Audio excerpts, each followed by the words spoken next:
नमस्कार दोस्तों, स्वागत है आपका आज के करंट अफेयर्स के डिस्कशन में। आज हम 7 और 8 नवंबर के करंट अफेयर्स को एक साथ डिस्कशन करेंगे। तो चलिए स्टार्ट करते हैं आज का डिस्कशन।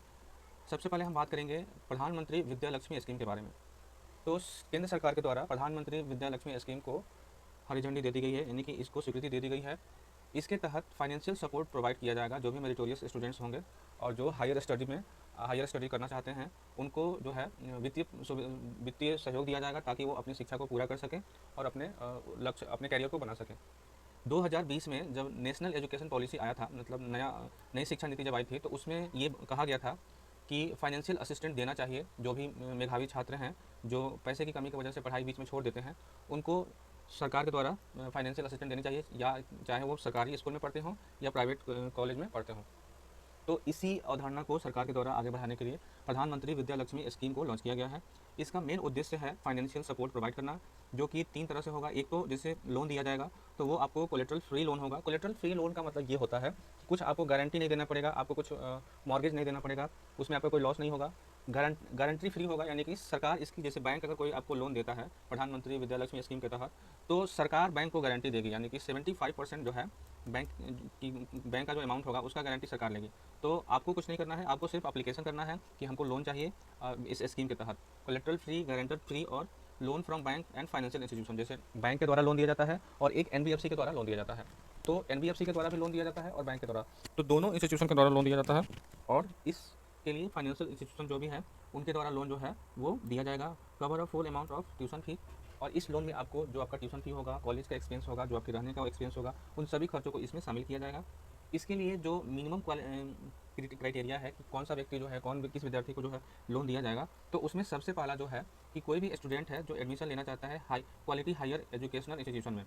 और ये क्वालिटी हायर एजुकेशन इंस्टीट्यूशन किसे कहा जाता है, तो नेशनल रैंकिंग फ्रेमवर्क जो जारी किया जाता है शिक्षा मंत्रालय के द्वारा, तो उसमें जो टॉप 800 कॉलेजेज होंगे, मतलब 800 कॉलेजेज जो होंगे, उनमें जो भी इंस्टीट्यूशन, जो भी यूनिवर्सिटी या कॉलेज शामिल हैं, उन सभी में अगर टॉप 800 में किसी के द्वारा एडमिशन लिया जाता है, तो उनको जो है इस स्कीम के तहत सुविधा, जो फाइनेंशियल सपोर्ट किया जाएगा। इसमें 800 860 क्वालिटी हायर एजुकेशन इंस्टीट्यूशन को शामिल किया जाएगा और ये आपको नेशनल इंस्टीट्यूशन रैंकिंग फ्रेमवर्क के अकॉर्डिंग दिया जाएगा। कवरेज किया जाएगा 22 लाख स्टूडेंट को, प्रत्येक साल 22 लाख स्टूडेंट्स को इस योजना के तहत लोन की स्वीकृति होगी। जो लोन होगा उसमें मैक्सिमम 7,50,000 तक का लोन दिया जाएगा, जिसमें 75% सरकार जो है वो गारंटी होगी, सरकार द्वारा गारंटी दिया जाएगा। जैसे बैंक अगर लोन दे रहा है तो बैंक को सरकार गारंटी देगी। और उसके अलावा अगर आप 10 लाख तक लोन लेते हैं तो 7 लाख तक तो इसके तहत हो जाएगा, लेकिन उसके अलावा जो ऊपर का लोन होगा उसमें 3% ब्याज जो है उसको छूट दी जाएगी और मोनिटोरियम पीरियड के लिए छूट दिया जाएगा 3% का। ये जो भी प्रक्रिया होगी, इस स्कीम को पूर्णतः डिजिटली रूप से लागू किया जाएगा। पीएम विद्या लक्ष्मी स्कीम जो है, एक पोर्टल लॉन्च किया जाएगा, पीएम विद्या लक्ष्मी। और इस पोर्टल के माध्यम से किसी भी व्यक्ति को, किसी भी छात्र को अगर लोन की आवश्यकता है और वो उनके द्वारा मिनिमम क्वालिफिकेशन और क्राइटेरिया फुलफिल की जा रही है, तो फिर वो उनके द्वारा अप्लाई किया जा सकता है और डिस्बर्समेंट जो है आपको तुरंत हो जाएगा। पेमेंट ऑफ इंटरेस्ट समेशन जो है आपको ई वाउचर और central bank digital currency wallet के थ्रू दिया जाएगा डायरेक्ट इंस्टीट्यूशन को। और ये जो स्कीम है, जैसे प्रधानमंत्री विद्या लक्ष्मी स्कीम, इस स्कीम को प्रधानमंत्री उच्चतर शिक्षा प्रोत्साहन स्कीम के तहत इसका अमल किया जाएगा। प्रधानमंत्री उच्चतर शिक्षा प्रोत्साहन स्कीम जो है, जब नई शिक्षा पॉलिसी आई थी, तो इसमें कहा गया था कि मेरिटोरियस स्टूडेंट को हमको सरकार को फाइनेंशियल असिस्टेंट देना चाहिए। तो इसके लिए सरकार ने प्रधानमंत्री उच्चतर शिक्षा प्रोत्साहन योजना जो है उसको शुरू किया। और इसके जो है 2 घटक थे, एक तो central sector interest subsidy scheme और दूसरा है credit guarantee fund scheme for education loan. तो जो विद्या लक्ष्मी योजना जो है, जो विद्या लक्ष्मी स्कीम जो है, वो आपको credit guarantee fund scheme for education loan के तहत इसको शुरू किया गया है। और इसमें जैसे प्रधानमंत्री उच्चतर शिक्षा प्रोत्साहन का स्कीम का जो उद्देश्य था, फाइनेंशियल असिस्टेंट, और वो भी मेरिटोरियस स्टूडेंट को जो पुअर फैमिली से मीट करते हैं और डे टू डे के एक्सपेंस को नहीं खर्च कर सकते हैं फॉर देयर हायर स्टडी, उनके लिए इसको शुरू किया गया था। जो एलिजिबिलिटी क्राइटेरिया जो है उसमें उनके हायर एजुकेशन और 12th के जो रिजल्ट होंगे उनके बेसिस पे ये तय किया जाएगा। पर साल 82,000 फ्रेश स्कॉलरशिप रिलीज किया जाएगा। तो ये प्रधानमंत्री उच्चतर शिक्षा माध्यमिक योजना के बारे में था। इसके बाद हम बात करते हैं दूसरे खबर की, जो है वर्ल्ड सिटी रिपोर्ट 2024 के बारे में। World city report cities and climate action, ये आपको यूएन हैबिटेट के द्वारा रिलीज किया गया है। तो याद रखिएगा कि यूएन हैबिटेट के द्वारा वर्ल्ड सिटीज रिपोर्ट 2024, यानी कि वर्ल्ड सिटीज रिपोर्ट जारी किया जाता है यूएन हैबिटेट के द्वारा। इस रिपोर्ट में कहा गया है कि जो सिटीज़ हैं, यानी कि जो बढ़ती शहरीकरण की प्रवृत्ति है, उसके द्वारा क्लाइमेट चेंज और ग्रीन हाउस गैस इमिशन में बहुत बड़ा योगदान है इनका। और ये दोनों जो है विक्टिम हैं मतलब दोषी हैं, शहरीकरण जो है दोषी है, प्रदूषण फैल रहा है, क्लाइमेट चेंज बढ़ रहा है, ग्रीनरी कम हो रही है, तो ये इम्पैक्ट है क्लाइमेट चेंज का। इस रिपोर्ट में कहा गया है कि क्लाइमेट चेंज से जो असर पड़ा है, 2 बिलियन पीपल जो है आपको अभी वर्तमान में शहरों में रह रहे हैं, और ये इसकी वजह से 2040 तक 0.5 डिग्री सेल्सियस टेम्परेचर जो है आपके पृथ्वी का वो बढ़ने की संभावना है, इस रिपोर्ट में बताया गया है। इसके बाद इसमें और कहा गया है कि जो सिटीज़ हैं, जैसे शहर हैं, उनमें इन्वेस्टमेंट की कमी है, यानी कि फ़ंड की कमी है। वर्तमान में जो फाइनेंशियल स्ट्रेंथ है वो 831 बिलियन है, जबकि ज़रूरत है 4.5 से 5.4 ट्रिलियन पर ईयर की, पर साल, प्रत्येक साल 4.5 से 5.4 ट्रिलियन पर ईयर रुपए की ज़रूरत है, डॉलर की ज़रूरत है, जिसके से जो उनके मेंटेनेंस को रखा जाए और क्लाइमेट रेजिलियंस सिस्टम को डेवलप किया जाए। लेकिन वर्तमान में जो बजट है वो 831 बिलियन है, तो बहुत कम गैप है, इसको कम करने की ज़रूरत है। इसके बाद इनके द्वारा बोला गया है इस रिपोर्ट में कि जो ग्रीनरी है, जो अर्बन पॉपुलेशन बढ़ने की वजह से जो ग्रीनरी है उसमें कम हुआ है। 1990 में जहाँ 20% ग्रीनरी थी, 2020 में 14% हो गया, यानी कि 6% का गिरावट हुआ है आपको पिछले 30 सालों में। तो ये एक चुनौती है। इसके बाद जो वल्नरेबल पीपल हैं, जैसे क्लाइमेट इंटरवेंशन की वजह से जो भी कम्युनिटीज़ हैं वो प्रभावित हो रहे हैं, उनका आवास नष्ट हो रहा है, तो उससे क्या हो रहा है कि डिस्पर्समेंट हो रहा है, ग्रीन जेंट्रिफिकेशन हो रहा है। Initiative like park creation, displace low income household और drive up property value create किया जा रहा है। उनके द्वारा सुझाव दिया गया है इस रिपोर्ट में, इवन हैबिटेट के द्वारा, कि रिवेन्यू शेयरिंग बेस्ड मॉडल को डेवलप किया जाए, revenue raising based on enabling condition, जैसे कि डेप्ट creating triple P model establishment instrument to mobilise climate finance. तो उनके द्वारा कहा गया कि आपको पैसा जो है वो आपको पैसा लाना पड़ेगा, तभी आप सिटीज़ को मैनेज कर पाइएगा, और इसके लिए आपको ट्रिपल पी मॉडल अपनाने की जरूरत है, या डेप्ट को क्रिएट करने की जरूरत है, इस्टेब्लिश करने की जरूरत है इंस्ट्रूमेंट जो फाइनेंशियल क्लाइमेट फाइनेंस को मोबिलाइज कर सके। इंटीग्रेटिंग फाइनेंस क्लाइमेट एक्शन, जो कि अर्बन प्लानिंग और सपोर्ट को बूस्ट कर सके। स्ट्रेंथ किया जाए सोशल प्रोटेक्शन प्रोग्राम को। इवन हैबिटेट की अगर बात की जाए तो 1978 में इवन हैबिटेट को, इसका फाउंडेशन जो है United Nation human settlement programme के रूप में किया गया था। इसका जो मुख्यालय है वो केन्या के नैरोबी में है। इसका मुख्य उद्देश्य था यूएन जनरल असेंबली के जितने भी कंट्री हैं, promote socially and environmentally sustainable town और सिटीज़ को प्रमोट करने के लिए इसके द्वारा काम किया जाएगा, इवन हैबिटेट के द्वारा। इसके पार्टनर्स की अगर बात की जाए तो ये आपको सबसे पहले जो भी देश है उनके सरकार के साथ इंटर गवर्नमेंट इंस्टीट्यूशन जैसे यूएन एजेंसी, सिविल सोसाइटी जैसे आपको जो भी एनजीओ वगैरह है, एकेडमिक इंस्टीट्यूशन, कॉलेज, यूनिवर्सिटीज़ के साथ टाइप करना, प्राइवेट सेक्टर में रिसर्च इंस्टीट्यूशन के साथ टाइप करना, इनके द्वारा इंपॉर्टेंट डॉक्यूमेंट्स जारी किया जाता है, जैसे Bangkok declaration of human settlement habitat 1 इसको बोला जाता है, Istanbul declaration of human settlement habitat 2 बोला जाता है। फ्लैगशिप पब्लिकेशन, जैसे आपको इनके द्वारा state of the world city report जारी किया जाता है, वर्ल्ड सिटी रिपोर्ट जारी किया जाता है, तो याद रखिएगा यूएन हैबिटेट के द्वारा state of the world city report भी जारी किया जाता है। इसके बाद हम बात करते हैं यूएस प्रेसिडेंशियल इलेक्शन के बारे में। तो डोनाल्ड ट्रंप जो है वो आपको यूएस के नेक्स्ट प्रेसिडेंट इलेक्ट हुए हैं, और ये आपको 47th प्रेसिडेंट होंगे, ठीक है। तो प्रधानमंत्री के द्वारा इनको जो है बधाई दी गई है। ये आपको रिपब्लिकन पार्टी के कैंडिडेट थे, और इनके द्वारा जो है ये दूसरी बार, मतलब जो अभी वर्तमान में जो प्रेसिडेंट थे उनके पहले जो थे वो डोनाल्ड ट्रंप ही थे, और इनके बाद फिर ये डोनाल्ड ट्रंप ने विजय प्राप्त की है, तो इनका चयन हुआ है, रिपब्लिकन पार्टी के ये कैंडिडेट थे। यूएस प्रेसिडेंशियल इलेक्शन की बात की जाए तो इनका जो चुनाव प्रोसेस है इसमें सबसे पहले होता है कि जैसे 6 साल का अगर इनका कार्यकाल 4 साल का कार्यकाल है, तो 1 साल पहले जो है इलेक्शन प्रोसेस जो है वो स्टार्ट हो जाता है, जो भी कैंडिडेट होते हैं, और वहाँ पे मुख्यतः 2 ही पार्टियाँ हैं, एक है डेमोक्रेटिक और एक रिपब्लिक। तो इनके द्वारा चुनावी कैंपेन जो है वो स्टार्ट कर दिया जाता है। ये जो चुनाव कैंपेनिंग करते हैं वो क्या करते हैं कि लाइव डिबेट करते हैं, टेलीविज़न पर डिबेट करते हैं, और वो डिबेट होता है आपको पॉलिसीज़ पे, ताकि लोगों को इम्प्रेस किया जा सके कि हमारी सरकार के द्वारा क्या किया जा रहा है, और विपक्षी जो पार्टियां हैं जो सरकार में नहीं है, तो उनके द्वारा उस पॉलिसीज़ को क्रिटिसाइज़ किया जाता है कि आप जो जो चीज़ें कर रहे हैं उसमें कहाँ कहाँ कमियां हैं, और हम उनको, हमारी सरकार अगर आएगी तो हम उनको और इम्प्रूव करेंगे और सुधार करेंगे। तो प्राइमरी और कॉकस की बात की जाए तो जो पार्टी मेंबर्स होते हैं वो आपको वोट और डिस्कस करते हैं फॉर कैंडिडेट जो कि जनरल इलेक्शन में उनका रिप्रेजेंट करेगा। तो जैसे रिपब्लिकन पार्टी है और आपको डेमोक्रेटिक पार्टी है, तो उनके जो भी मेंबर्स होते हैं, पार्टी मेंबर्स, वो डिस्कस करते हैं कि वोट और कैंडिडेट के बारे में वो डिस्कस करते हैं। उसके बाद जो इनका नेशनल कन्वेंशन होता है, प्रत्येक पार्टी के द्वारा फाइनल प्रेसिडेंशियल नॉमिनी के लिए एक नेशनल कन्वेंशन आयोजित किया जाता है, और उस कन्वेंशन में जो है प्रेसिडेंशियल कैंडिडेट का चुनाव होता है, और प्रेसिडेंशियल कैंडिडेट जो होता है उसके द्वारा वाइस प्रेसिडेंशियल कैंडिडेट का नॉमिनेशन किया जाता है, मतलब चुनाव उसके द्वारा चुना जाता है, और फिर ये जनरल इलेक्शन में जाते हैं। पीपुल्स जो भी स्टेट्स हैं उनके द्वारा वोट किया जाता है for president and vice president.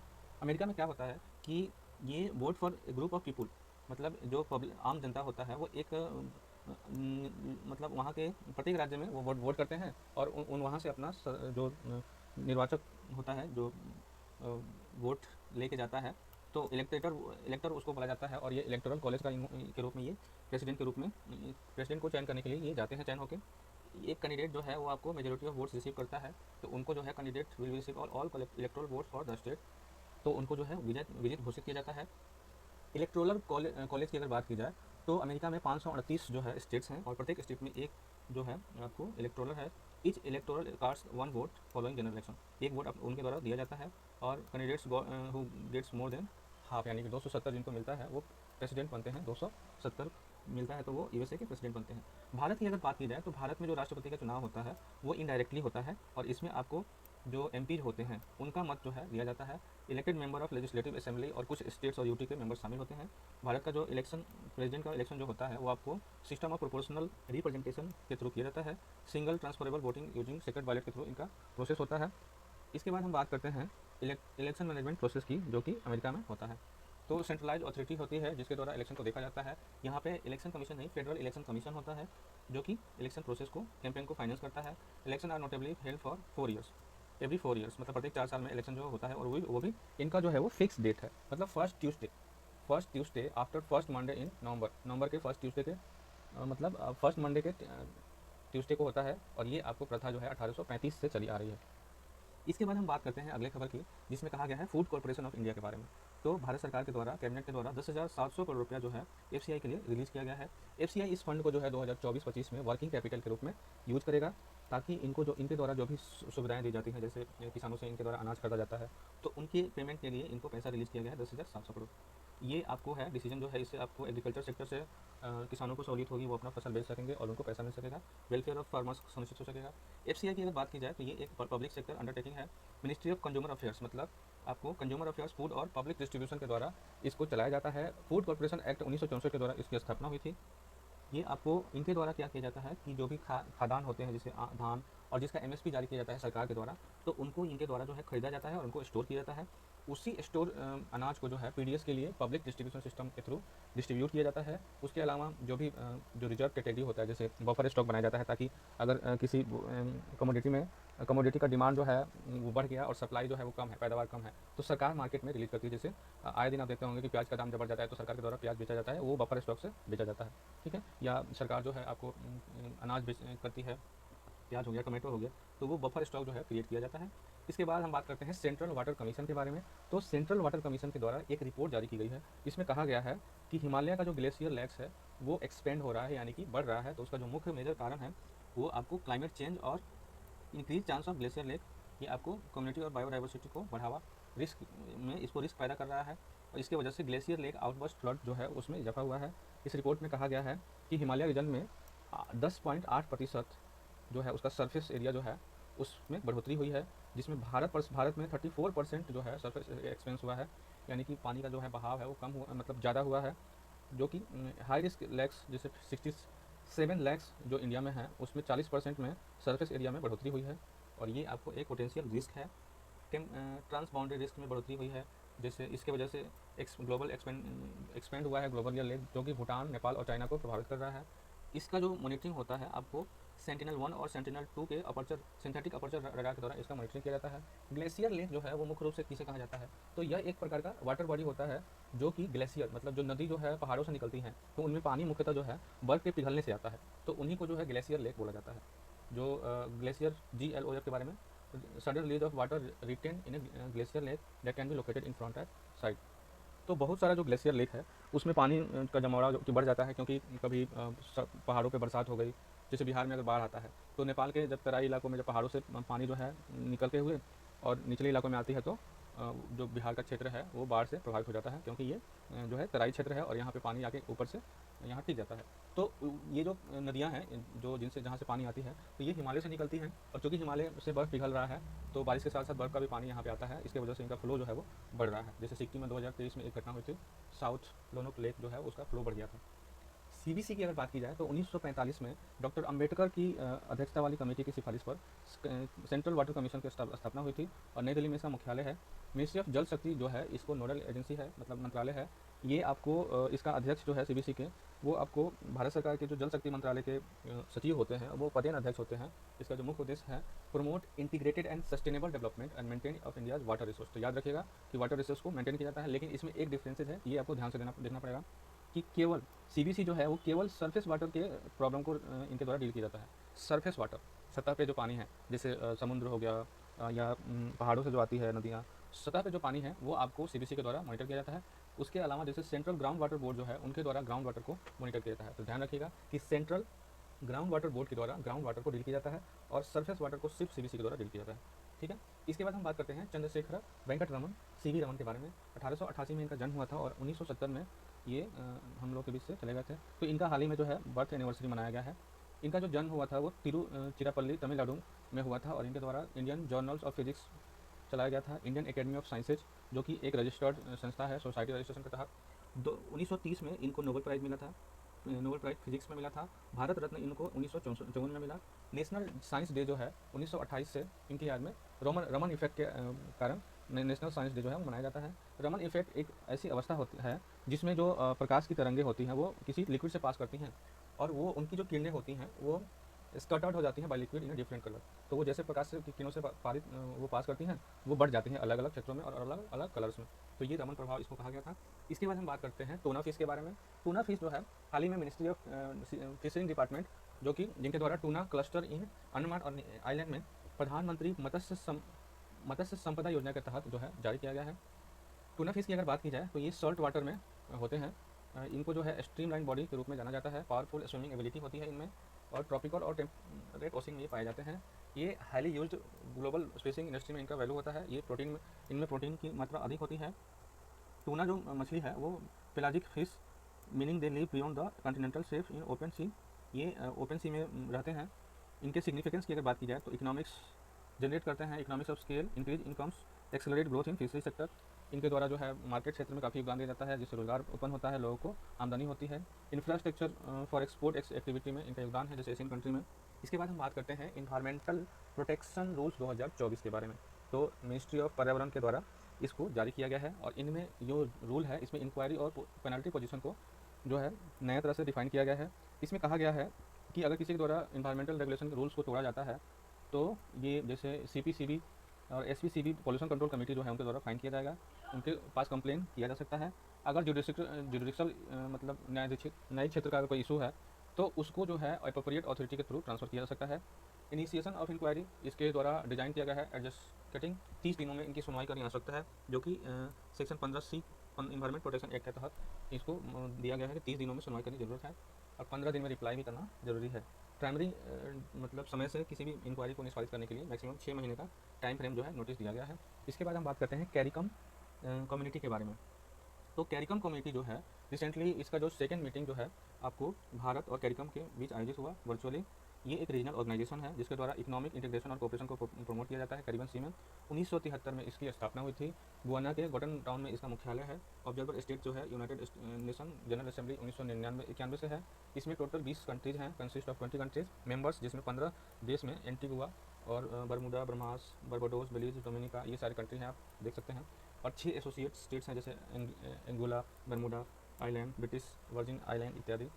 इसके बाद हम बात करते हैं एग्रीवोल्टिक फार्मिंग के बारे में। एग्रीवोल्टिक फार्मिंग जो है इसमें कहा गया है कि जो अभी इंटरनेशनल सोलर अलायंस का जो बैठक हुआ था उसमें कहा गया था कि एग्रीवोल्टिक फार्मिंग को अपनाया जाएगा। ये एक प्रकार का खेती है जिसमें आपको जो क्रॉप्स होते हैं वो सोलर पैनल के नीचे ही उसका उपज होता है, उनको पैदा किया जाता है। ये भूमि को एग्रीकल्चर और सोलर फोटोवोल्टिक एनर्जी ऑपरेशन दोनों के लिए एक साथ यूज़ करते हैं। इसमें समटाइम्स रिफर्स एग्री सोलर, इसलिए इसको agri solar, dual use solar और लो इम्पैक्ट सोलर भी कहा जाता है। इसका मेन लक्ष्य क्या है? Diversify income of for farmers, reduce land use competition, reduce carbon footprint, energy resilience इत्यादि को कम करने में इनकी भूमिका है। इसके बाद आज के फैक्ट की बात करते हैं हम। तो जो पहला फैक्ट है उसमें कहा गया है कि श्रम एवं रोजगार मंत्रालय और सिग्नस उजाला समूह ने नई दिल्ली में एक समझौता किया है जो स्वास्थ्य सेवा क्षेत्र में रोजगार की पहुंच बढ़ाने की दिशा में एक कदम है। केंद्रीय श्रम और रोजगार, युवा मामले और खेल मंत्री डॉक्टर मनसुख मांडविया द्वारा इस समझौते को हस्ताक्षर किए गए। यह रोजगार के अवसर को बढ़ाने के लिए राष्ट्रीय कैरियर सेवा यानी कि एनपीएस पोर्टल का लाभ उठाने की संयुक्त प्रतिबद्धता है। यह पहला स्वास्थ्य समूह है जो सीधे एनपीएस से जुड़ रहा है और यह एनपीएस पर स्वास्थ्य सेवा रोजगार के अवसरों को बढ़ावा देगा। तो सरकार का एक पोर्टल है नेशनल कैरियर पोर्टल सर्विस, और उस पर किसी भी अगर कोई बेरोजगार व्यक्ति है तो उसके द्वारा अपना क्वालिफिकेशन रजिस्टर किया जा सकता है। और सरकार अलग अलग जो कंपनी है, प्राइवेट इंटिटीज़ हैं, अलग अलग सेक्टर के जो जॉब होल्ड सीकर हैं, जॉब देने वाले हैं, उनको वो प्लेटफॉर्म पर रजिस्टर करती है और जो भी व्यक्ति है उनको उनके क्वालिफिकेशन के अकॉर्डिंग जॉब ऑफर किया जाता है। तो सरकार के थोड़ा तो इसी के तहत सिग्नस उजाला समूह के साथ सरकार के श्रम और रोजगार मंत्रालय द्वारा एक एमओयू साइन किया गया है। इसके बाद बात करते हैं मध्य प्रदेश के ने राज्य सरकार की नौकरियों में महिलाओं के लिए आरक्षण को 35% बढ़ा दिया। इसके पहले जो है 33% जो है रिजर्वेशन था, अब 35% हो गया है। भारतीय मुक्केबाज मनजीत जांगड़ा ने WBF सुपर फेदरवेट विश्व खिताब जीत लिया है। इसके बाद बात करते हैं भारतीय अमेरिकी कश्यप काश पटेल को एक प्रमुख वैश्विक रक्षा खुफिया एजेंसी का प्रमुख बनाने पर विचार किया जा रहा है, जो कि डोनाल्ड ट्रंप के कैबिनेट में होंगे। आशीष खन्ना को अंतर्राष्ट्रीय सौर गठबंधन का नया महानिदेशक चुना गया है। आशीष खन्ना को हाल ही में द्रौपदी मुर्मू यानी कि भारत के राष्ट्रपति को गोवा में INS हंसा पर औपचारिक गार्ड ऑफ ऑनर दिया गया। विश्व रेडियोग्राफी दिवस प्रतिवर्ष 8 नवंबर को मनाया जाता है। 8 नवंबर को एक्सरे की खोज के उपलक्ष्य में मनाया जाता है रेडियोग्राफी दिवस। विदेश मंत्री एस जयशंकर ने ब्रिस्बेन में भारत के नए वाणिज्यिक दूतावास का उद्घाटन किया, जिसमें भारत और ऑस्ट्रेलिया के बीच राजनयिक संबंध मजबूत हुए। इसके बाद बात करते हैं हेनले पासपोर्ट सूचकांक में भारत 58 देशों में वीज़ा मुक्त पहुंच के साथ 83वें स्थान पर है, जबकि फ्रांस, जर्मनी, इटली, जापान और स्पेन 192 देशों में वीज़ा मुक्त के साथ दूसरे स्थान पे है। कौन से देश हैं? फ्रांस, जर्मनी, इटली, जापान और स्पेन। भारत जो है वो 83वें स्थान पे है 192 देशों में। भारत 158 देशों में वीज़ा मुक्त पहुंच के साथ 83वें स्थान पे है। किस देश ने उपयोगकर्ता डेटा के संग्रह पर मेटा पर लगभग $15 मिलियन का जुर्माना लगाया है? तो ये दक्षिण कोरिया द्वारा लगाया गया है। पंजाब सरकार ने हाल ही में कर्मचारी के लिए कितने प्रतिशत महंगाई भत्ते में वृद्धि की है? तो 4%। Kannada short film sunflower were the first ones to go ने किस कैटेगरी में ऑस्कर 2025 में स्थान हासिल किया है? तो लाइव एक्शन शॉर्ट फिल्म में। एनटीपीसी और ओएनजीसी ने किस उद्देश्य से संयुक्त उद्यम कंपनी बनाने के लिए साझेदारी की है? तो नवीकरणीय और ऊर्जा नई पहल के लिए। ठीक है।